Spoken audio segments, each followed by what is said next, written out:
미들마치 제2권 제17장 조지 엘리엇 지음. 그 다음날 저녁 리드게이트가 찾아간 캔던 페어브라더 목사는 눈앞에 보이는 교회와 잘 어울리는 오래된 석조 목사관에 살고 있었다. 집 안가구들 역시 모두 오래된 것이었는데 그 나이대는 또 달랐다. 페어브라더 목사의 아버지와 할아버지 세대의 것들이었다. 흰색 페인트를 칠하고 금장과 화환 무늬가 있는 의자들, 여기저기 찢어진 붉은 비단 다마스크 천이 남아있는 소파, 진한 색이 유명한 대법원장들과 저명한 법조인들의 동판화 초상화가 걸려 있었다. 그 초상화들을 비추는 오래된 벽거울들이 있었고 그 아래에는 작은 사틴우드 탁자와 불편한 의자를 길게 늘려놓은 듯한 소파들이 짙은 나무벽 장식 앞에 도드라져 서 있었다. 여기가 바로 리드게이트가 안내받은 응접실이었고 그를 맞이한 사람은 3명의 부인이었는데 모두 오래된 양식에 빛은 바랬지만 진짜 품위를 지닌 여자들이었다. 백발이 성성한 페어브라더 목사의 어머니 페어브라더 부인은 깨끗하게 주름을 잡은 레이스와 목수건을 한 채 꼿꼿이 앉아 있었고 눈빛은 여전히 빠르고 아직 이르는 되지 않은 듯했다. 그 옆에는 노블 양 그녀의 동생이 있었다. 훨씬 더 자그마한 노부인으로 더 순한 인상을 지녔고 레이스와 목수건은 분명히 더 오래되고 더 많이 기워져 있었다. 그리고 페어브라더 목사의 누나 위니프리드 페어브라더 양이 있었다. 그는 동생과 마찬가지로 얼굴이 반듯했지만 평생을 연장자에게 끊임없이 복종하며 살아온 미혼 여성들에서 흔히 보이는 조금 시들고 눌린 듯한 기색이 배어 있었다. 리드게이트는 이렇게 특이한 구성을 보고 놀랐다. 그는 그저 페어브라더 목사가 독신이라는 사실만 알고 있었기 때문에 책과 자연 표본들로 가득한 작은 서재 같은 곳으로 안내받을 거라고 생각했던 것이다. 목사 자신 역시 어느 정도 다른 모습으로 보였다. 사람은 대부분 다른 곳에서 사귄 이들이 자기 집에 찾아왔을 때 처음 보는 사람처럼 달라 보이는 법이다. 어떤 사람은 원래는 부침성 좋고 유쾌한 사람인데 마치 새 연극에서 잔소리꾼 노인 역을 맡은 배우처럼 손해보는 모습으로 보이기도 한다. 페어브라더 목사는 그런 경우는 아니었다. 다만 조금 더 온화하고 조금 더 말수가 적어 보였다. 대신 집안에서 주로 말을 이끄는 사람은 어머니였다. 그는 중간중간 분위기를 부드럽게 만들어주는 말만 던지고 있었다. 노부인은 눈앞의 사람들에게 무엇을 어떻게 생각해야 하는지 알려주는데 익숙한 듯했고 자신이 조종하지 않으면 완전히 안전한 화재란 없다고 여기는 듯했다. 그런 역할을 맡을 시간은 위니프리드 양이 그녀의 자잘한 필요를 모두 잘 챙겨주었기 때문에 충분히 주어지고 있었다. 그 사이에 작은 노블 양은 한쪽 팔에 작은 바구니를 끼고 있었는데 그녀는 설탕 한 조각을 접시 위에 실수인 척 떨어뜨린 뒤 슬쩍 그것을 집어 바구니에 넣고는 주위를 몰래 둘러보고 다시 찻잔으로 돌아가서 마치 작고 겁 많은 동물이 내는 소리 같은 조그마한 소리를 냈다. 노블 양을 나쁘게 생각할 필요는 없다. 그 바구니에는 그녀가 먹을 수 있는 것들 가운데 조금씩 덜어 모아둔 음식이 들어있었고 그것은 날씨 좋은 아침마다 그녀가 찾아가는 가난한 이웃들의 아이들을 위해 준비된 것이었다. 도움이 필요한 존재들을 돌보고 쓰다듬어주는 일은 그녀에게 너무도 자연스럽고 큰 기쁨이었기 때문에 마치 스스로 즐겨하는 작은 악덕이라도 되는 양 느끼고 있는 듯했다. 때로는 가진 자들에게서 조금 훔쳐서 아무것도 없는 자들에게 나눠주고 싶은 유혹을 느끼고 있다는 걸 의식하면서 그 억눌린 욕망에 대한 죄책감을 양심 속에 품고 있는지도 몰랐다. 사람은 가난해봐야 나눠주는 일이 얼마나 큰 호사인지 알게 된다. 페어브라더 부인은 생기 넘치면서도 형식과 말투가 분명한 태도로 손님을 맞이했다. 그녀는 곧 이 집에서는 의사의 도움이 필요한 일이 거의 없다고 설명했다. 그녀는 자식들을 안감이 달린 옷을 입히고 과식하지 않도록 가르쳐왔으며 바로 그 과식이라는 습관이 사람들이 의사가 필요한 가장 큰 이유라고 생각하고 있었다. 리드게이트는 부모가 이미 과식을 해서 몸이 망가진 사람들의 후손도 도와야 하지 않겠느냐고 변호했지만 페어브라더 부인은 그런 시각은 위험하다고 보았다. 자연은 그 정도로 불공평하지 않다는 것이다. 누구라도 자기 조상이 대신 교수형을 당했어야 한다고 주장할 수 있게 만들기 쉬운 생각이라는 뜻이었다. 부모가 나쁘면 자식도 나쁘고 그 자식이 교수형을 당한다면 그게 바로 그 일에 대한 처벌이다. 눈에 보이지도 않는 과거로 거슬러 올라갈 필요는 없다는 것이었다. 우리 어머니는 옛날 조지 3세 왕과 비슷한 분이지. 목사는 말했다. 형이 상학 같은 건 싫어하시거든. 나는 그릇된 것은 싫어할 뿐이야, 캔던. 어머니가 말했다. 몇 가지 분명한 진리를 꽉 붙잡고 나머지는 그 진리에 맞춰 가지런히 맞추면 되는 거야. 내 젊을 적에는 옳고 그름에 대한 논쟁 같은 건 없었어. 리드게이트 씨. 우리는 교리문답을 배웠고 그걸로 충분했지. 신조와 의무를 배웠고 모든 점잖은 교회 사람들은 같은 생각을 가지고 있었어. 그런데 요즘은 기도문 자체를 그대로 읽어도 언제든 반박을 당할 수 있다니까. 자기 의견을 지키고 싶은 사람들에게는 꽤 즐거운 시절이네요. 리드게이트가 말했다. 하지만 우리 어머니는 항상 물러나 주시죠. 목사가 살짝 짓궂게 말했다. 아니야, 캔던. 나를 오해하게 만들면 안 되지. 어머니가 말했다. 부모님께서 가르쳐 주신 걸 포기하는 건 부모님에 대한 불경이라 생각해. 사람이 한 번 바꾸기 시작하면 왜 20번은 더 바꾸지 않겠나? 한 번 바꾸는 것이 정당하다는 좋은 근거는 있어도 다시 바꾸는 근거는 보이지 않을 수도 있죠. 리드게이트는 이 단호한 노부인이 재미있어 웃음을 띠며 말했다. 난 그렇게 생각지 않네. 논리와 이유에만 기대면 마음이 트이지 않은 사람에게는 언제든 바꾸고자 할 때 이유가 생기지. 우리 아버지는 한 번도 변하지 않으셨고 논리 따위는 없이 단순한 도덕 설교만 하셨지만 참으로 훌륭한 분이었어. 그보다 나은 분은 드물 거야. 논리로 만들어진 좋은 사람을 하나 보여준다면 나는 요리책을 읽어주는 것만으로 당신께 훌륭한 식사를 한 상 차려 보일 테야. 그게 내 생각이고 아무 사람의 위장이라도 내 편을 들어줄 걸세. 적어도 식사에 관한 한은요, 어머니. 페어브라더 목사가 말했다. 사람이든 밥이든 다 같은 이치야. 난 이제 거의 이른이요, 리드게이트 씨. 그리고 경험에 따라 말하는 거지. 새로 뜨는 빛들을 따라갈 나이가 아니야. 이 동네에도 다른데 못지않게 그런 빛들이 득실거리는 걸 알지만 말이야. 내 생각엔 그런 것들은 세탁도 안 되고 입으려고 해도 오래 못 입는 뒤섞인 천들하고 같이 들어온 것 같아. 내 젊을 적에는 교회 사람은 교회 사람이었고 목사는 설령 다른 건 몰라도 신사라는 걸 믿을 수 있었지. 그런데 요즘은 비국교도보다 나을 것도 없는 사람이 목사라는 이름을 달고 나타나 교리를 핑계로 내 아들을 밀어내려고 드는 판이지. 그래도 누가 뭐라고 해도 적어도 나는 자부심을 갖고 말할 수 있어요. 리드게이트 씨. 우리 아들이라면 이 나라 어느 설교자와 견주어도 뒤지지 않는다고 말이에요. 이 작은 마을은 기준으로 삼기엔 너무 낮은 수준이고요. 그렇게 생각하는 이유는 내가 엑서터에서 태어나고 자랐기 때문입니다.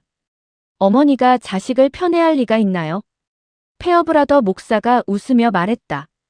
타이크의 어머니는 자기 아들에 대해 뭐라고 말한다고 생각하십니까? 아, 불쌍한 사람이죠. 뭐라고 하겠어요? 페어브라더 부인이 물러서며 말했다. 그녀의 날카로움은 다른 어머니들의 판단에 대한 믿음 앞에서 잠시 무뎌졌다. 속으로는 진실을 말하겠지요. 그건 틀림없어요. 그 진실이 뭔지 저도 궁금하군요. 리드게이트가 물었다. 나쁜 건 하나도 없습니다. 페어브라더 목사가 말했다. 그는 열성이 넘치는 사람이에요. 다만 학식이 많지도 제가 보기에 그리 현명하지도 않지요. 그건 제가 그와 의견이 다르기 때문입니다. 세상에 캔던. 위니프리드 양이 말했다. 오늘도 그리핀 부부가 그러던데요. 타이크 씨가 당신 설교를 들으러 오면 더 이상 석탄을 주지 않겠다고 했답니다. 페어브라더 부인은 차와 토스트를 조금 먹고 다시 시작한 뜨개질을 멈추고 아들을 바라보며 묵묵히 말하는 듯 했다. 들었지? 노블 양은 아마도 설교와 석탄을 동시에 잃게 될 사람들을 떠올리며 아이고, 불쌍한 사람들, 불쌍한 사람들 하고 말했다. 하지만 목사는 조용히 대답했다. 그건 그분들이 제 본당 교인이 아니기 때문입니다. 그리고 제 설교가 그분들에게는 석탄 한 수레만큼의 가치도 없다고 생각해요. 리드게이트 씨. 페어브라더 부인이 이 말을 그냥 넘기지 못하고 말했다. 우리 아들을 아직 잘 모르시네요. 얘는 항상 자기 자신을 깎아내립니다. 저는 늘 말해요. 너는 너를 만드시고 너를 훌륭한 설교자로 세우신 하느님을 깎아내리고 있다고 말이죠. 지금이 바로 나와 리드게이트 씨를 서재로 도망시키라는 신호인 것 같네요, 어머니. 목사가 웃으며 말했다. 제 표본들을 보여드리기로 약속했거든요. 그는 리드게이트를 향해 돌아서서 말했다. 같이 가시죠. 세 사람의 여인은 모두 반대했다. 리드게이트 씨를 그렇게 서둘러 데려가면 안 된다는 것이다. 차를 한 잔 더 받으셔야 하고 위니프리드 양이 아직 좋은 차를 충분히 우려냈는데 왜 캔던이 손님을 그 지저분한 굴로 데려가려 하느냐는 것이었다. 거기는 카펫 하나 없이 온통 절인 벌레들의 파란 파리와 나방이 가득 든 서랍뿐인 곳이었다. 리드게이트 씨는 이해해 주셔야 한다는 말도 덧붙었다. 크리비지 카드 게임이 훨씬 낫다는 주장도 나왔다. 요컨대 목사가 집안 여자들에게 남자와 설교자의 왕처럼 숭배받을 수는 있어도 동시에 그들의 지도를 많이 필요로 하는 사람으로 여겨질 수 있음을 보여주는 장면이었다. 리드게이트는 보통 젊은 독신 남자들이 그렇듯 페어브라더 목사가 왜 이런 것들을 더 잘 가르쳐 놓지 않았나 하고 의아해했다. 어머니께서는 제 취미에 흥미를 보일 수 있는 손님이 오는 것에 익숙하지 않으세요. 목사가 서재문을 열며 말했다. 그 방은 부인들이 말한 그대로 몸을 편하게 해줄 만한 사치와는 거리가 먼 곳이었다. 예외가 있다면 짧은 도자기 파이프와 담배통 정도였다. 박사님 직업에 속한 분들은 대개 담배를 피우지 않지요. 그가 말했다. 리드게이트는 웃으며 고개를 저었다. 엄밀히 말하면 제 직업도 마찬가지고요. 벌스트로드 씨 쪽 사람들이 저 담배를 제게 불리하게 말할 겁니다. 제가 파이프를 포기하면 악마가 얼마나 기뻐하겠어요. 이해합니다. 기질이 예민해서 진정제가 필요하시겠죠. 저는 더 무거운 편이라 담배를 피우면 게을러질 겁니다. 게으름 속으로 뛰어들어서 온 힘을 다해 거기서 썩어버리겠지요. 그리고 박사님은 그 힘을 전부 일에 쏟아 넣으실 생각이고요. 저는 당신보다 12해쯤 더 살아서 결국 타협을 보게 되었습니다. 약점 서너 개쯤은 먹여 살려야 그것들이 소리 지르지 않거든요. 목사는 이렇게 말하며 작은 서랍들을 몇 개 열어보였다. 이 지역 곤충학은 거의 다 파헤쳐봤다고 생각합니다. 동물군과 식물군을 둘 다 계속 모으고 있지만 적어도 곤충만큼은 충분히 했다고 볼 수 있지요. 이 근처는 메뚜기류가 참 풍부합니다. 혹시 그 유리병을 집으셨군요. 제 서랍보다는 그쪽을 먼저 들여다보시네요. 사실 이런 것들에는 별로 흥미가 없으시죠? 이 사랑스러운 문의 기형에 비하면 그렇지요. 저는 자연사를 깊게 파고들 시간은 거의 없었습니다. 일찍부터 구조에 관심이 생겼고 그것이 제 직업에 가장 직접적으로 닿아 있는 분야거든요. 취미라고는 그것뿐입니다. 저는 저기 바다 전체를 혼자 헤엄쳐야 하니까요. 부럽군요. 페어브라더 목사가 발 뒤꿈치를 돌리며 파이프에 담배를 채우기 시작하며 말했다. 당신은 영혼의 담배가 부족한 게 어떤 느낌인지 모르죠.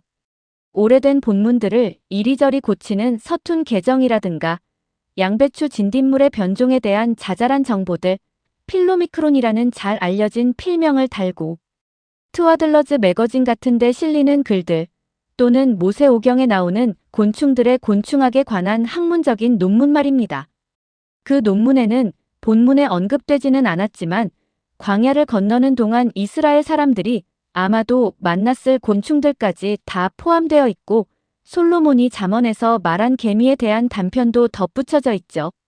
그 논문은 잠언서가 현대 연구 결과와 얼마나 조화를 이루는지를 보여주는 내용입니다. 박사님, 제가 이렇게 연기를 피워도 괜찮습니까? 리드 게이트는 이 말에 담긴 의미보다 그 솔직함에 더 놀랐다. 페어브라더 목사는 자기 소명이 완전히 맞지 않는다는 느낌을 갖고 있는 듯했다. 잘 정리된 서랍과 선반, 값비싼 도판이 실린 자연사 서적들이 가득한 책장은 그가 카드에서 따는 돈과 그 돈의 행방을 다시 떠올리게 만들었다.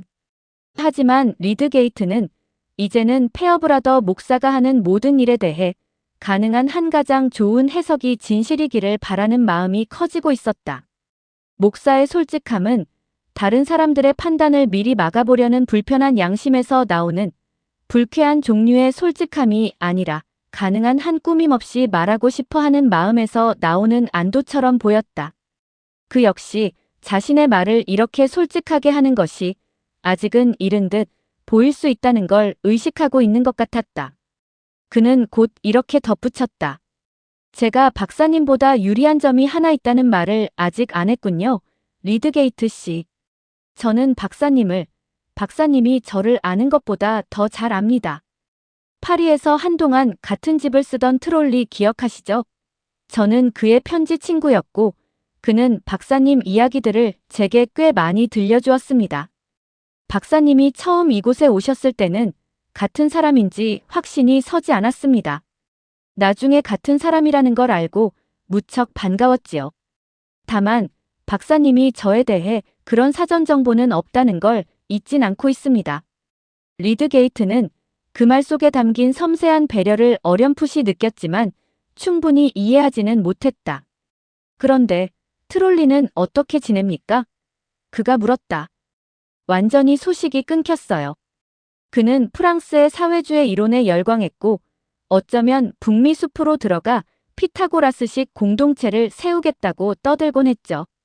정말 같나요? 전혀요. 지금은 독일의 한 온천에서 개업 중이고 부자로 치료받으러 온 환자와 결혼했습니다. 그럼 지금까지는 제 생각이 더 오래 버티고 있는 셈이군요. 리드 게이트는 약간 비웃듯 짧게 웃으며 말했다. 그는 의학이라는 직업이 필연적인 사기 시스템이라고 주장하곤 했습니다.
그 점은 딱히 신경 쓸 필요가 없을 것 같습니다만. 리드 게이트가 다소 자존심 섞인 말투로 말했다. 그는 병원에 관해서 좋은 생각들을 가지고 있는 것 같고 공익을 위해 큰 돈을 쓰고 있습니다. 제가 생각하는 것들을 실현하는데 큰 도움이 될 수 있겠죠. 그의 종교적 교리에 대해서는 볼테르가 그랬잖습니까? 비소를 충분한 양 섞어서 먹이면 주문으로 양떼를 몰살시킬 수 있다. 저는 누구든 비소를 가져올 사람을 찾고 있을 뿐이고 주문은 별로 신경 쓰지 않습니다. 좋습니다. 그런데 그렇게 말하려면 그 비소를 가져오는 사람을 화내게 만들어서는 안 되겠지요. 저를 서운하게 만드는 것은 걱정하지 않으셔도 됩니다. 페어브라더 목사는 조금도 억지 없이 말했다. 저는 자기 편의가 다른 사람의 의무가 된다고 생각하지 않습니다. 저는 여러 면에서 벌스트로드와 반대편에 서 있습니다. 그가 속한 부류를 좋아하지 않아요. 그 사람들은 시야가 좁고 무식하며 이웃을 더 나아지게 만들기보다는 불편하게 만드는 쪽에 더 큰 기여를 합니다. 그들의 체계는 일종의 세속적인 영적 파벌주의지요. 세상의 나머지 사람들을 자신들이 천국 가는 동안 자기들을 먹여 살려줄 저주받은 시체 정도로 보는 겁니다. 하지만 그는 미소를 지으며 덧붙였다. 그렇다고 벌스트로드의 새 병원이 나쁜 것이라고 말하는 건 아닙니다. 그가 기존 병원에서 저를 밀어내고 싶어 한다는 것에 대해서도 그래요. 그가 제게 폐를 끼치는 사람이라고 생각한다면 그 역시 나름대로 보답을 하는 셈 아니겠습니까? 저는 모범적인 성직자가 아닙니다. 그저 그럭저럭 쓸만한 대용품일 뿐이죠. 리드 게이트는 목사가 자기 자신을 과하게 낮춰 말하는 것인지 확신할 수 없었다. 모범적인 성직자란 모범적인 의사처럼 자신의 직업이 세상에서 가장 훌륭한 직업이라고 믿고 모든 지식을 도덕적인 병리학과 치료에 필요한 영양분 정도로만 여겨야 할 것이다. 그는 다만 이렇게 물었다. 벌스트로드 씨는 왜 목사님을 그 자리에서 물러나게 하려는 겁니까? 제가 그의 견해, 그러니까 그가 영적 신앙이라고 부르는 것을 가르치지 않기 때문이고 또 시간이 없다고 생각하기 때문이죠. 두 말 다 사실입니다. 하지만 마음만 먹으면 시간을 낼 수도 있고 그 40파운드도 나에게는 솔직히 반가운 돈이지요. 상황의 간단한 진실은 그겁니다. 이 이야기는 그만합시다. 제가 말씀드리고 싶었던 건 박사님이 비소를 가져오는 사람 편에 표를 던진다고 해서 저를 피하시지는 말아달라는 겁니다. 박사님이 필요하거든요. 박사님은 이 동네로 정착하러 온 세계 일주 항해자 같은 분이라 제가 지구 반대편 사람들에 대한 믿음을 유지하는 데 큰 도움이 될 겁니다. 이제 파리에 대해 모든 걸 들려주십시오. 마침